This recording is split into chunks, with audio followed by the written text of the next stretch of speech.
sintonia con Zaia, squadra che vince non si cambia. Il giorno in cui la Liga Veneta compie 45 anni, al Consiglio federale Matteo Salvini dà il via libero alla corsa solitaria del carrozzo alle regionali. Da Fratelli d'Italia nuovo appello alla compattezza. Un boato, le fiamme, una colonna di fumo visibile per chilometri e paura Trissino per un incendio in zona industriale. Vigili del fuoco sul posto, il sindaco ai cittadini: chiudete le finestre. Apre il gas di una bombola e avvicina l'accendino. A Villafranca Padovana, 76enne fa esplodere l'abitazione morendo tra le fiamme. Condominio evacuato e appartamenti inagibili, feriti figlia e nipote dell'anziano. 29enne di Conegliano attirata in una casa da 2 trentenni senegalesi drogate. Sotto la minaccia di un coltello, stuprata a turno, la polizia arresta i 2 responsabili. Abbiamo chiesto una visita consolare e ribadito la richiesta di liberazione, che venga trattato nel rispetto delle regole. Le parole del ministro degli esteri sul caso di Alberto Trentini, il cooperante veneziano detenuto in Venezuela. 4 mesi fa a Napoli la tragedia della trentenne padovana colpita e uccisa da una statuetta precipitata da un palazzo. La famiglia della giovane attende giustizia e verità su quel drammatico giorno. Buonasera, ben ritrovati, edizione regionale dei nostri telegiornali. Dunque la politica, l'avete sentito, in primo piano, totale sintonia tra Zaia e Salvini, squadra che vince non si cambia. Questa è la linea della Lega emersa dal Consiglio federale che si è riunito nel pomeriggio. Si riapre ufficialmente la partita sul terzo mandato. La rottura nel centrodestra sembra ad un passo. Fratelli d'Italia cerca di stemperare la tensione. Squadra che vince non si cambia, e questo grazie anche alla forza della sinergia che si è creata soprattutto in queste settimane all'interno del partito, un partito granitico che ha una voce unica, quella che difende il lavoro fatto in questi 15 anni da Luca Zaia e dalla sua squadra. È lo stesso Alberto Stefani a confermare la totale sintonia e condivisione degli obiettivi fra Matteo Salvini e Luca Zaia, entrambi presenti al Consiglio federale della Lega. Riunito formalmente alle 14, già alle 15:20 le agenzie battevano la rinnovata e niente affatto scontata linea unitaria del partito. Cosa significhi per l'alleanza lo spiega lo stesso Stefani. Con la presa di posizione di oggi si spacca ufficialmente il centrodestra? Assolutamente no, quello che è successo oggi rafforza però la posizione della Lega in Veneto e soprattutto al tavolo delle trattative, perché il partito oggi è compatto su questa direzione.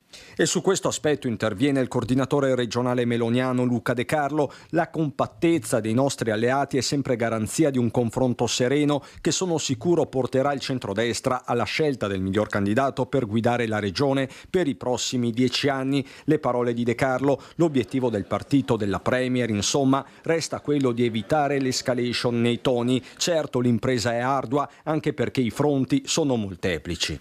Noi lavoreremo per provare a riaprire il terzo mandato, nonostante un'impugnativa che c'è stata in campagna.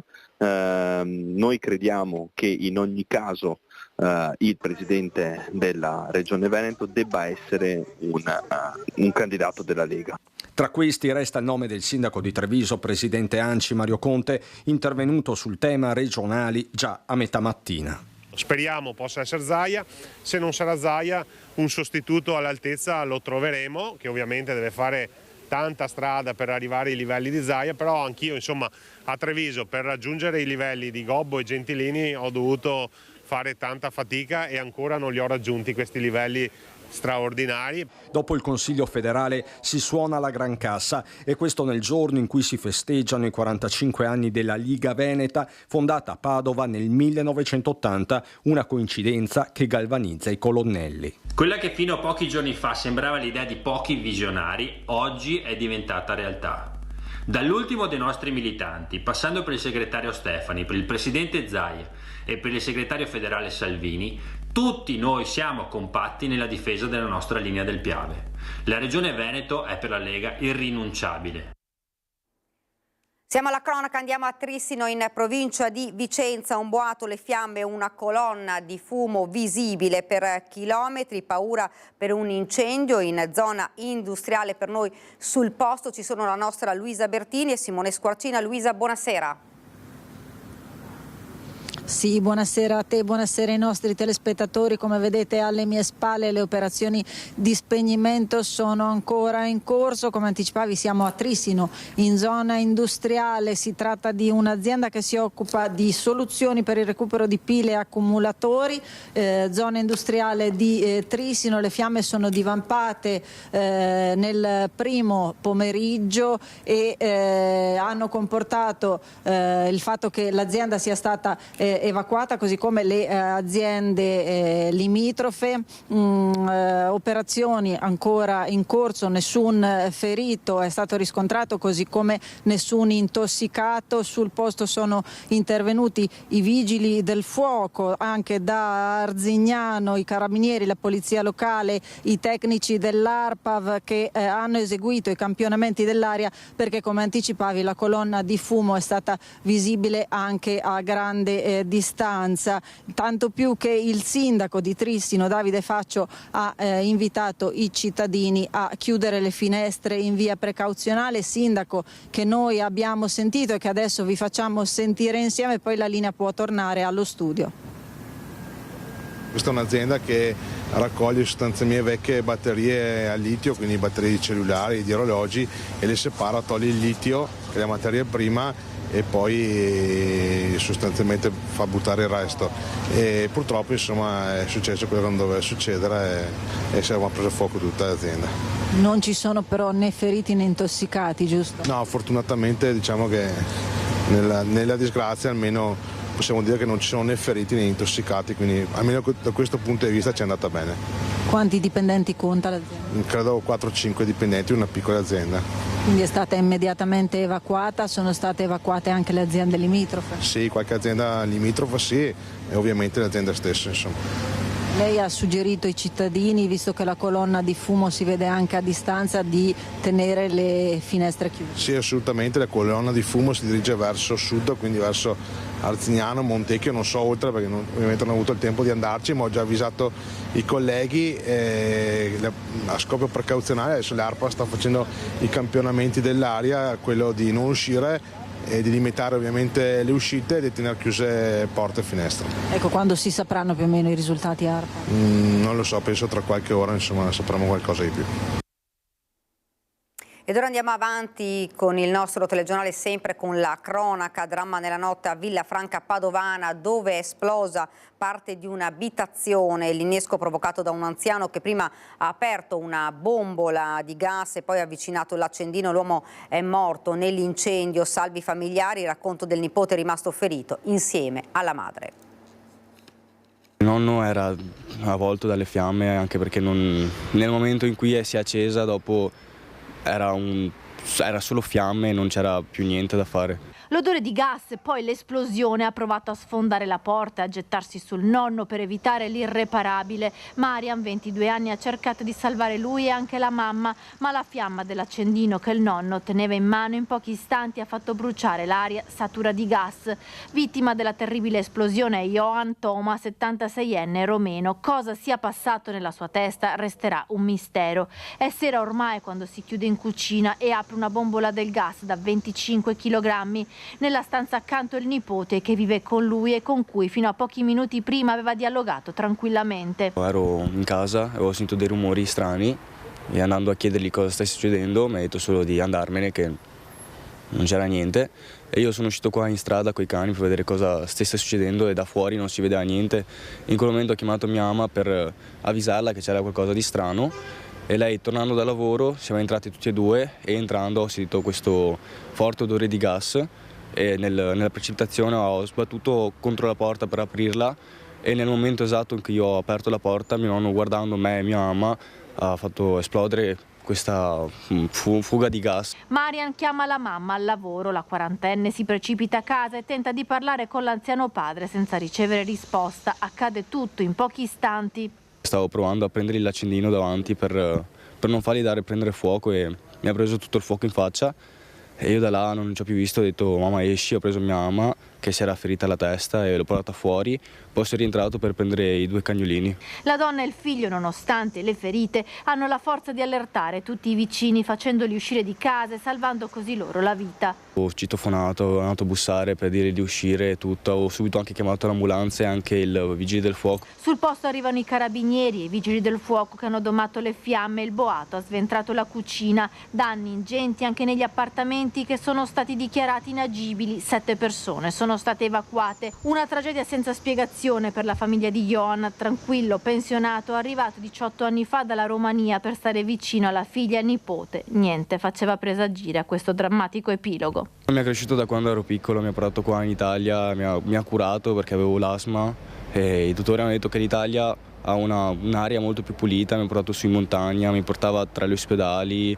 avevo solo 2 anni e lui mi portava sempre in braccio, mi ha fatto praticamente da padre. Ed ora nel Trevigiano, drogata, minacciata con un coltello e violentata. La vittima è una donna di 29 anni, i suoi aguzzini, 2 senegalesi di 30 e 38 anni arrestati dalla polizia. I fatti sono accaduti a Conegliano. L'hanno portata con una scusa in un'abitazione nella periferia di Conegliano. Una volta all'interno hanno fatto scattare la trappola. Hanno estratto un coltello, l'hanno minacciata e l'hanno obbligata ad assumere della droga. Poi l'hanno violentata in gruppo. La vittima è un'italiana di 29 anni. I fatti risalgono allo scorso mese di novembre. Le indagini serrate degli uomini della squadra mobile e dei poliziotti del commissariato di Conegliano hanno portato all'arresto dei 2 stranieri. Si tratta di un 30enne e un 38enne di origini senegalesi già aggravati da precedenti penali. L'esecuzione di queste ordinanze è un risultato particolarmente importante per la Polizia di Stato in provincia, perché ha permesso di individuare e bloccare 2 persone in ipotesi accusatoria ritenute responsabili di un reato particolarmente grave, particolarmente odioso, commesso nei confronti di una giovane donna che ha avuto il coraggio di segnalare quanto accaduto. La giovane donna e i suoi aguzzini si conoscevano, una serata che si è trasformata in un incubo. Quando la vittima ha varcato la soglia della casa, un appartamento in cui i 2 si appoggiavano, hanno cambiato faccia. Le hanno puntato contro un coltello, le hanno fatto prendere contro il suo volere della cocaina. Quando ormai era in uno stato di semi-incoscienza, hanno abusato di lei sessualmente. Poche ore fa la polizia ha eseguito 2 ordinanze di custodia cautelare in carcere emesse dall'autorità giudiziaria su richiesta della Procura della Repubblica presso il Tribunale di Treviso. L'accusa è grave: violenza sessuale di gruppo aggravata dall'uso di armi e dal traffico di stupefacente. I 2 sono stati portati nel carcere di Treviso. Ed ora a Mestre, i video della violenta rapina al negozio Trio Shop in via Piave in pieno giorno ieri pomeriggio, con i rapinatori denunciato anche il titolare per essersi difeso con l'uso del bastone. Le immagini che seguono sono davvero scioccanti. È il video della violenta rapina con la barbara aggressione avvenuta in pieno giorno a Mestre. Sono le 3:15 del pomeriggio. Il negozio assaltato è il Trio Shop, qui al civico 1 di via Piave, angolo via Circonvallazione. Fuori un apparente pomeriggio tranquillo. Dentro in negozio si sta scatenando l'inferno. Xin Chen, il titolare del market cinese, viene braccato, immobilizzato e preso a pugni al volto e ai fianchi dai 2 giovani rapinatori. Nel sottofondo le grida disperate della moglie. Feng Ping Huang urla per chiedere aiuto. Ecco il filmato.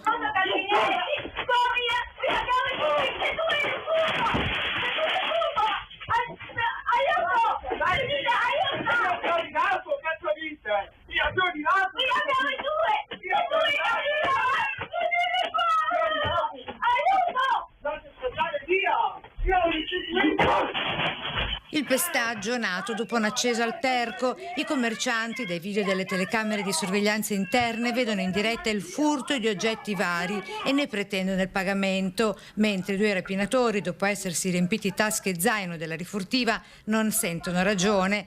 Ad agire il ragazzo con il cappuccio blu sopra la testa e sneakers bianche, prima qui vicino alla cassa. Vabbè, senti i soldi, tenga quello. Allora io ho preso tutto via. E mentre l'amico con cappuccio nero e faccia coperta da una sciarpa che dal volto lascia intravedere soltanto gli occhi, si intrattiene con i commercianti chiedendo il cambio di un oggetto comprato in precedenza, è sempre il complice con il berretto blu a continuare ad arraffare quanto può, stavolta dal reparto ferramenta.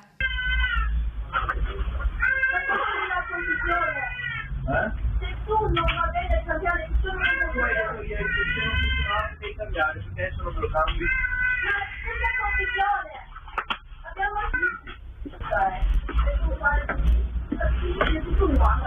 Viene picchiata anche la moglie, che prende a morsi uno dei 2 rapinatori, l'italiano, e il marito per difenderla insieme al bimbo di 7 mesi che si trova nel passeggino, a cui in precedenza i 2 aggressori hanno rovesciato addosso quanto si trovava sopra gli scaffali. Prende in mano un bastone.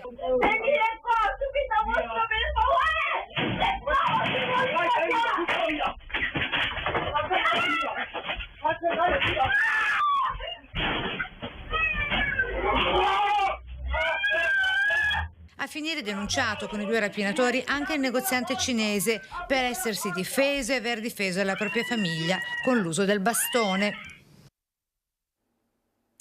Il ministro degli esteri Tajani si è attivato per chiedere la scarcerazione di Alberto Trentini, il cooperatore veneziano arrestato in Venezuela dal 15 di novembre. Cominciano a trapelare alcune indicazioni, anche il sindaco Brugnaro incontrerà il ministro e da venerdì in parrocchia 24 ore ininterrotte di preghiera per chiedere la liberazione.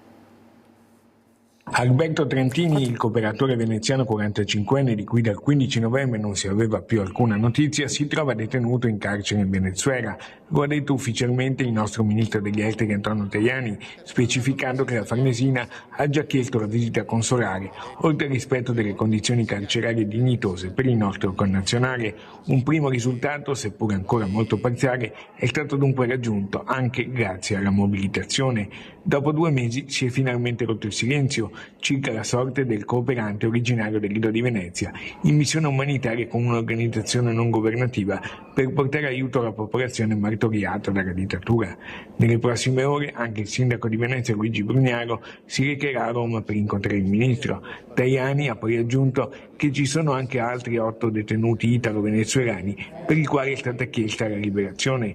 In contatto con il vice premier c'è sempre l'assessore comunale lidense Michele Zuin, nel partito di Forza Italia tra i più stretti collaboratori di Tajani. Siamo vicini alla famiglia, non facciamo troppa pubblicità di queste cose perché abbiamo visto di recente che è successo della liberazione di Cecilia Sala, parte anche proprio dalla discrezione che ci deve essere in questi casi. Il senatore Andrea Martella, coordinatore veneto del Partito Democratico, è anche egli in prima linea. Ci siamo mossi rivolgendoci al Ministero degli Esteri con delle specifiche interrogazioni per chiedere di fare tutto lo sforzo diplomatico possibile, innanzitutto per accertarsi dov'è, ovviamente per garantire detenzione e diritti dal punto di vista carcerario, ma soprattutto per arrivare alla sua liberazione. Intanto dalle 9:30 di venerdì fino alle ore 10 di sabato la sua parrocchia di Sant'Antonio al Lido di Venezia ha voluto dedicare le 24 ore di preghiera e adorazione eucaristica ininterrottamente anche di notte per pregare per la liberazione di Alberto. Tutta la comunità certamente di Sant'Antonio, ma credo anche di tutta la Chiesa veneziana, si raccoglie attorno proprio alla famiglia e garantisce la sua preghiera. 4 mesi dopo la tragedia dei quartieri spagnoli a Napoli, quando la trentenne padovana Chiara Iaconis venne colpita mortalmente da una statuetta precipitata da un palazzo, la famiglia della giovane ricorda. La figlia attende giustizia e verità su quel drammatico giorno. Sono passati 4 mesi da quel maledetto 15 settembre in cui Chiara stava passeggiando per Napoli e è andata incontro al suo drammatico destino. 4 mesi senza ancora alcune risposte, soprattutto forse senza le parole, quella parola scusa che nonostante il dolore ad una famiglia farebbe un po' bene, sarebbe un po' un balsamo. Sì, ha proprio ragione, cioè quello che manca non è la parte della giustizia, perché avrà il suo corso, hanno 6 mesi di tempo per sciogliere, per depositare gli atti, quindi prima o dopo si arriverà a una conclusione dal punto di vista della giustizia.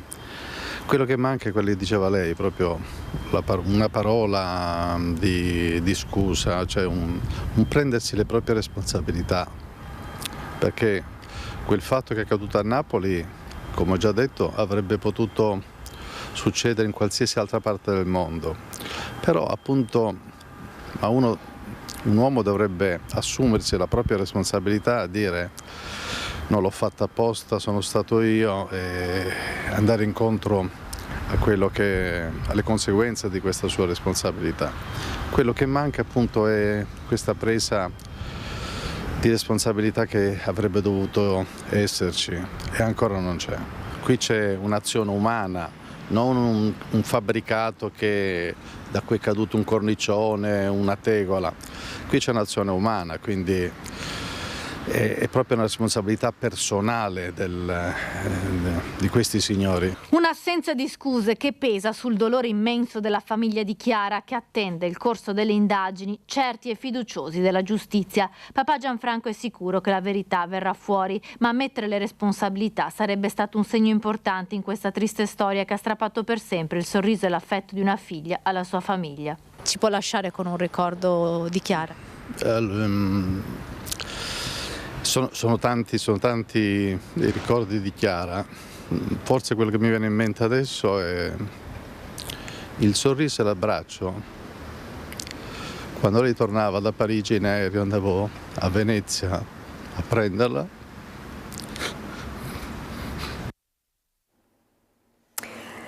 Già fioccano in città le prenotazioni per il Carnevale 2025. Gli albergatori veneziani sono molto soddisfatti e fiduciosi che possa essere un periodo da incorniciare. Arriva anche la sorpresa di un'app gratuita che guiderà gli ospiti degli hotel alla scoperta di Casanova e gli itinerari veneziani. Manca ancora circa un mese al Carnevale di Venezia 2025 che dal 14 febbraio al 4 marzo porterà in laguna presenze da tutto il mondo alla scoperta di Giacomo Casanova. Questo è il titolo della kermesse. Ma già gli albergatori pregustano un periodo d'oro e c'è anche la novità di una nuova app di EasyGuide che, sviluppata insieme alle imprese veneziane I Love Tourist, sarà arricchita con l'assistenza virtuale. I visitatori potranno così vivere un carnevale coinvolgente e sostenibile che unisce tradizione e modernità. Un carnevale che ha tutti i numeri per poter essere un carnevale da ricordare. Dipende poi anche ovviamente dalle condizioni climatiche, perché di solito, ripeto, in quel periodo le condizioni climatiche sono positive, però non ci si può mettere, ovviamente non ci si può scommettere sopra su questo aspetto. Al servizio degli ospiti attraverso i testi del giornalista e scrittore Alessandro Manzo Magno. Nella Venezia casanoviana, settecentesca, c'erano i casini, erano all'incirca 120 intorno a Piazza San Marco, uno è ancora visitabile oggi, ed erano luoghi di ritrovo dove si svolgevano varie attività. Si componevano versi, si ascoltava musica, si giocava d'azzardo, casinò, e ovviamente siamo nel Settecento, il secolo del libertinismo, si faceva anche altro. Un'applicazione che potrà essere usata da tutti i turisti che vengono da tutte le parti del mondo per assisterli nella loro visita ai gioielli di Venezia è sicuramente una cosa molto interessante. Che cosa ci dà in più l'intelligenza artificiale? La capacità di comprendere chiaramente 52 lingue, quindi di poter lasciare i turisti scrivere, interpretare i loro sentimenti nella loro lingua e rispondere nella loro lingua. C'è poi, tra le buone notizie di questo inizio d'anno, il ritorno del volo diretto da Venezia a Shanghai. Solo il 10% di chi pernotta a Venezia è italiano, il 90% sono stranieri. La grande prevalenza, come sempre, sono i turisti statunitensi, che come ben sappiamo sono turisti alto spendenti, ma quest'anno con il volo cinese diretto da Shanghai a Venezia dovrebbe esserci anche il grande ritorno dei turisti cinesi. Ed è davvero tutto per questa edizione del nostro telegiornale, ora la sigla, poi le previsioni del tempo. Grazie davvero per averci seguito, arrivederci.